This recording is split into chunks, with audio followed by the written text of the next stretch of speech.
Avant de faire ce reportage, j'étais comme toi, je pensais que la courgette c'était un légume, mais en réalité c'est plutôt... Un fruit. Pour même être plus ou moins vulgaire, ce sont des ovaires. Alors, t'étais au courant?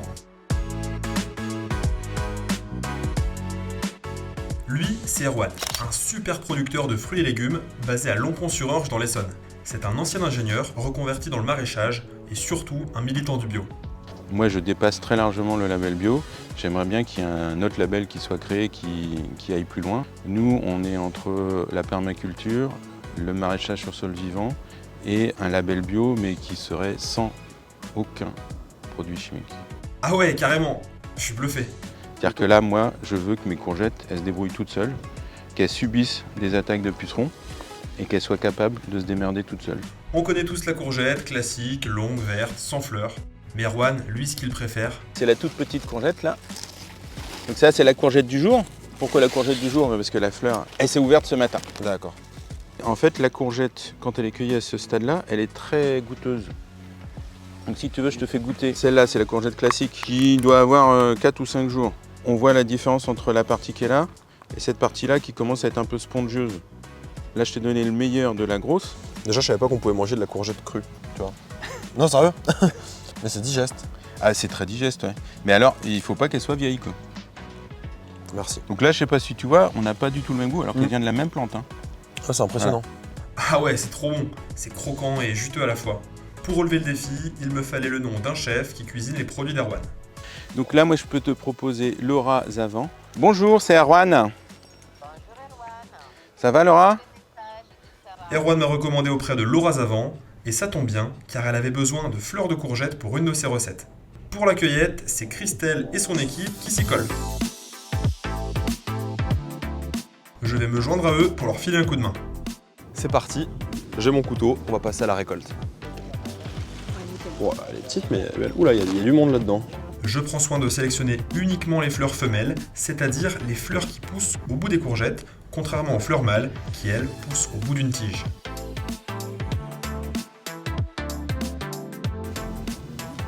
Je suis beau, quoi. Parcelle D, on a fait une belle cueillette.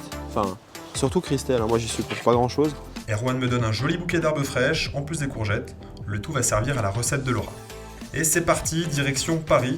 J'ai vraiment hâte de découvrir sa recette.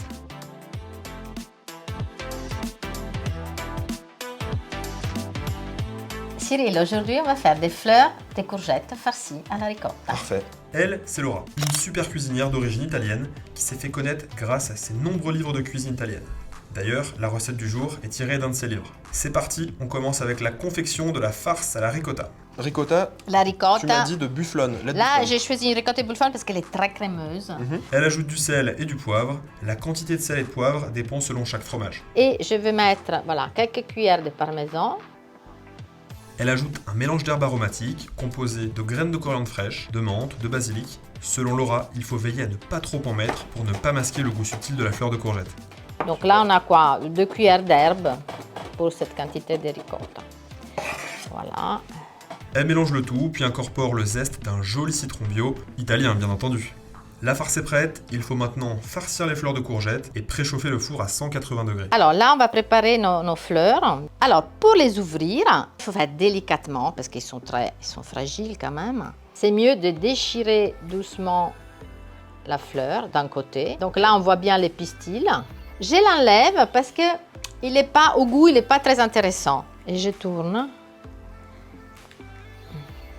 Une fois le pistil retiré, elle vérifie qu'il n'y ait pas d'insectes à l'intérieur. Il peut y en avoir, puisqu'Erwan n'utilise pas de produits chimiques. Je mets une cuillère de farce et après, avec l'autre cuillère, je pousse comme ça. C'est pas compliqué. Et après, je renferme un peu, je torsade comme ça pour fermer. Elle répète l'opération jusqu'à épuisement de la farce.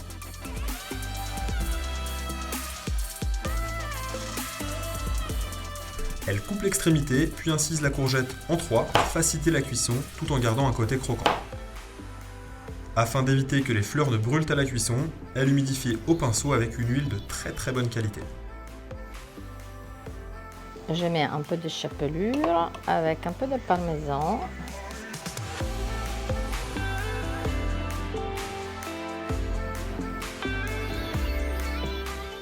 Et ben voilà, donc là on va les mettre au four. 180, environ 15 minutes. Magnifique. Bon Cyril, alors on va goûter. Elle est bien, elle est cuite à cœur. Croquante. C'est parfait. Et les parfait. goûts, oh là là. C'est bien parce que t'as la fleur qui est crémeuse. Je vais pas dire que j'ai pas de mots parce que tout le monde le dit, mais c'est succulent. C'est bon. C'est tiède. C'était la première fois que je mangeais des fleurs de courgettes farcies et franchement, j'ai adoré.